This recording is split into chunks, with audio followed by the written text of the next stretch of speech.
மத்தேயு எழுதிய நற்செய்தி அதிகாரம் 18 இறை வசனங்கள் 15 முதல் 20 முடிய.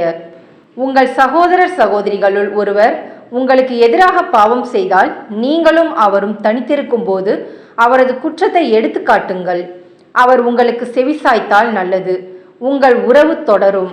இல்லையென்றால் 2 அல்லது 3 சாட்சிகளுடைய வாக்குமூலத்தால் அனைத்தும் உறுதி செய்யப்படும் என்னும் மறைநூல் மொழிக்கு ஏற்ப உங்களோடு 1-2 பேரை கூட்டிக் கொண்டு போங்கள். அவர்களுக்கும் செவிசாய்க்காவிடில் திருச்சபையிடம் கூறுங்கள். திருச்சபைக்கும் செவிசாய்க்காவிடில் அவர் உங்களுக்கு வேற்று இனத்தவர் போலவும் வரி தண்டுபவர் போலவும் இருக்கட்டும். மண்ணுலகில் நீங்கள் தடை செய்பவை அனைத்தும் விண்ணுலகிலும் தடை செய்யப்படும்.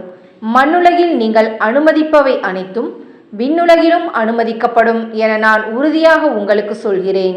உங்களுள் இருவர் மண்ணுலகில் தாங்கள் வேண்டும் எதை குறித்தும் மனமொத்திருந்தால் விண்ணுலகில் இருக்கும் என் தந்தை அதை அவர்களுக்கு அருள்வார்.